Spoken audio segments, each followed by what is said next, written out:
आइए जानते हैं इस सोसाइटी के बारे में जो सालों से एक रहस्य रही है। चाहे इंडिया का रॉ हो या इजराइल का मोसाड, अमेरिका का CIA हो या फिर पाकिस्तान का ISI। दोस्तों, क्या इस दुनिया में कोई सीक्रेट सोसाइटी एग्जिस्ट करती है? अगर करती है तो इंडिया की रॉ, इजराइल की मोसाद, अमेरिका की CIA और पाकिस्तान की ISI अभी तक उसको पकड़ क्यों नहीं पाई? इल्यूमिनाटी करती तो एग्जिस्ट, लेकिन उसका नेटवर्क बहुत बड़ा है। इल्यूमिनाटी, आई एम श्योर आप सबने ये वर्ड कभी ना कभी कहीं ना कहीं जरूर सुना होगा। अब चाहे वो हनी सिंह के गाने हो,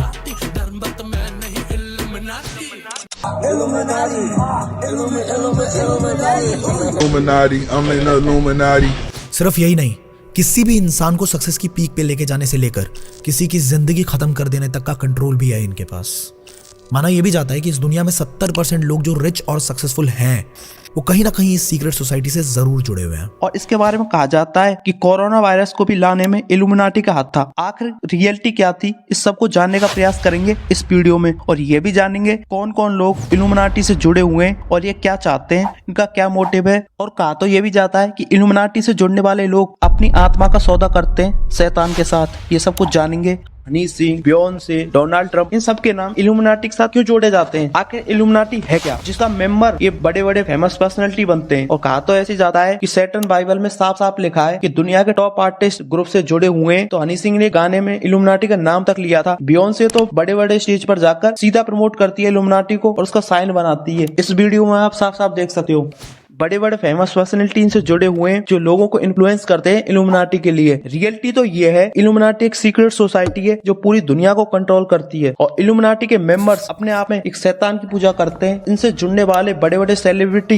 इनके मेंबर्स बन जाते हैं और उसके बाद बड़े बड़े स्टेज परफॉर्म करते वक्त उनका साइन बनाते हैं इल्यूमिनाटी का, जिससे कि दुनिया में उसकी पहुंच बढ़े। इतना ही नहीं, ये एजेंसी हमारे टीवी पर आने वाले एड्स, न्यूज, पॉलिटिक्स और एंटरटेनमेंट इंडस्ट्री को भी कंट्रोल करती है। और इसके बारे में कहा जाता है कि कोरोना वायरस को भी लाने में इल्यूमिनाटी का हाथ था। आखिर रियलिटी क्या थी, इस सब को जानने का प्रयास करेंगे इस वीडियो में, और ये भी जानेंगे कौन कौन लोग इल्यूमिनाटी से जुड़े हुए हैं और ये क्या चाहते हैं, इनका क्या मोटिव है। कहा तो ये भी जाता है कि इल्यूमिनाटी से जुड़ने वाले लोग अपनी आत्मा का सौदा करते हैं शैतान के साथ। ये सब कुछ जानेंगे हम इस वीडियो में, आगे तक बने रहना। एक बार एक न्यूज आती है, ये कॉन्सर्ट हो रहा था जिसमें दिलजीत दोसांझ ने इल्यूमिनाटी का सिंबल बनाया।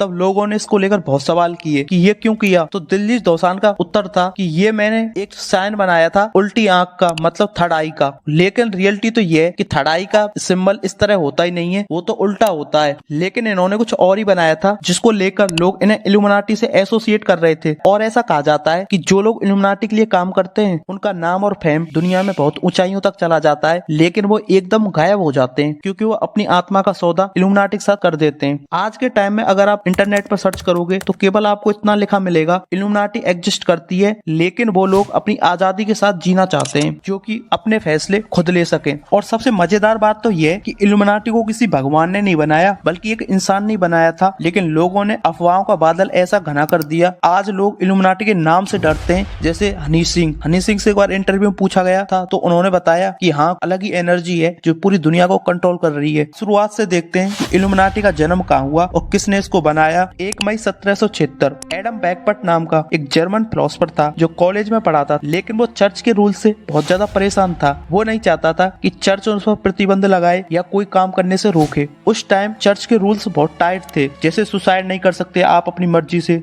अबॉर्शन नहीं करा सकते, आप भगवान के खिलाफ नहीं जा सकते, और आपको इतना टाइम चर्च में ही एक्सपेंड करना पड़ेगा। तो इन चीजों से वो बहुत ज्यादा परेशान थे। तो उन्होंने अपने 5 छात्रों को लिया और घर में बैठ गए और एक पूजा की लूसीफर की। और जो लोग शैतान को मानते हैं वो लूसीफर की पूजा करते हैं, और उन्होंने लूसीफर की पूजा करना शुरू कर दिया और चर्च के रूल्स के खिलाफ चले गए। ऐसे धीरे धीरे बढ़ता गया, इल्यूमिनाटी के साथ मेंबर्स जुड़ते गए और ये 5 की जगह ये संख्या बहुत ज्यादा पहुंच गई, क्योंकि इनके रूल्स और रेगुलेशंस दुनिया से अलग थे और ये अपनी इच्छा से कुछ भी कर सकते थे और ना किसी के ऑर्डर को मानते और ना ही चर्च के ऑर्डर को मानते। और ये धीरे धीरे इनकी संख्या बढ़ती गई और इनका नाम बड़े बड़े सेलिब्रिटीज के साथ जुड़ता गया और सेलिब्रिटीज को ये कंट्रोल करने लग गए। और जब इस तरह इल्यूमिनाटी का जन्म हुआ तो लोगों की सोच यही थी खुलकर जीना, और इससे लोग जुड़ते गए। और जुड़ने के साथ सबसे बड़ी गलती ये हुई कि इससे परेशानी होने लगी चर्च को, और उन्होंने बहुत सारे केस कर दिए इस पर, और लास्ट में जाकर इसको बंद भी करा दिया था। चर्च के रूल्स कड़े हुए और इन पर एक्शन हुए। आज भी इन पर बहुत सारे केस चल रहे हैं इल्यूमिनाटी के ऊपर।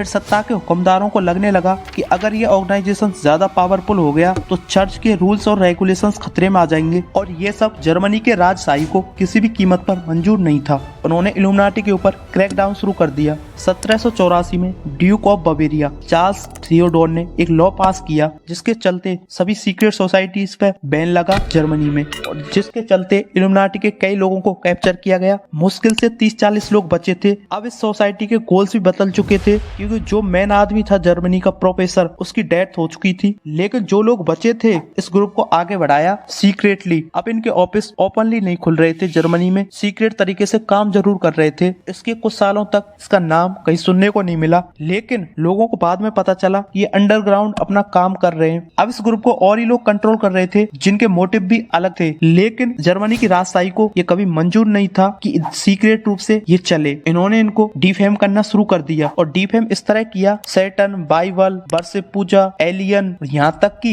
इन्हें लूसीफर के भक्त भी बता दिया कि ये लूसीफर की पूजा करते हैं। इनकी इमेज ऐसी बना दी लोगों में कि ये शैतानी शक्तियां हैं। लेकिन अब सबसे बड़ा सवाल, इसका नाम इल्यूमिनाटी क्यों पड़ा? इल्यूमिनाटी का मीनिंग होता है इनलाइटेंड करना, एजुकेशन, साइंस, नॉलेज के थ्रू, और उनके भविष्य को सुधारना। और जो लोग इल्यूमिनाटी से जुड़ते हैं वो अपने आप को परफेक्टिबिलिस्ट बताते हैं, और धर्म के नीचे रहने वाले लोगों को धर्म से मुक्त खुलकर जीवन जीना सिखाना चाहता था, और वर्ल्ड ऑर्डर स्टेब्लिश करना चाहते हैं पूरी दुनिया में। एक नए कानून जिनमें भगवान के नीचे नहीं रहना पड़े किसी को, और वो खुलकर अपनी जिंदगी जिए। इल्यूमिनाटी का सिंबल पहले अलग ही था, ऑल नोइंग आई, मतलब आंखें सब जानती हैं।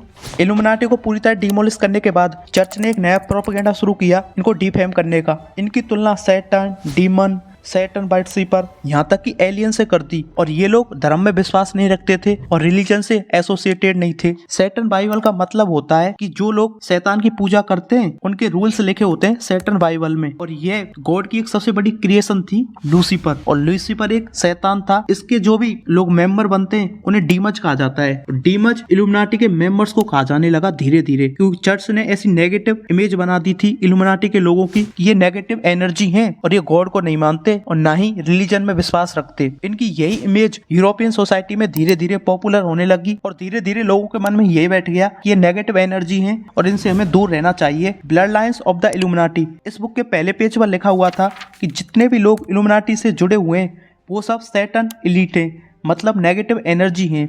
जैसे जैसे टाइम आगे बढ़ा यही इमेज अमेरिकन कल्चर में पॉपुलर होने लगी, लोग इन्हें शैतान समझने लगे। और इसके बाद दुनिया में कोई भी घटना होती अजीब तो इसको इल्यूमिनाटी से एसोसिएट कर दिया जाता, बोला जाता कि ये इल्यूमिनाटी ने ही किया होगा।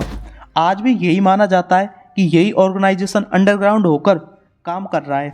इतना ही नहीं, जब दुनिया में कोई रहस्यमयी घटना होती है और उसका सबूत नहीं मिलता तो उसका ब्लेम इल्यूमिनाटी पर डाल दिया जाता है कि इल्यूमिनाटी ने ही किया होगा।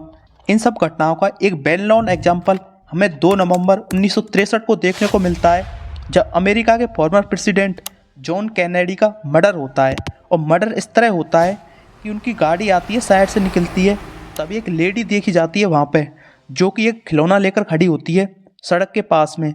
लेकिन कुछ समय बाद शूट आउट होता है और पता चलता है कि उस लेडी के हाथ में जो खिलौना था वो एक पिस्तौल थी, उसी से कैनेडी का मर्डर हुआ है। लेकिन आज तक उस लेडी का कहीं पता नहीं चला कि वो कहाँ पर गई। और इसके बाद CIA ने खूब खोजबीन की, लेकिन उस लेडी का कहीं पता नहीं चला। तो उसका नाम द बाबूस का लेडी दिया गया बाद में, क्योंकि वो एक ऐसी मिस्ट्री थी अमेरिका के इतिहास में जो आज तक सॉल्व नहीं हुई। ऐसा ही कुछ कहा जाता है कि माइकल जैक्सन के मर्डर में भी इल्यूमिनाटी का हाथ था।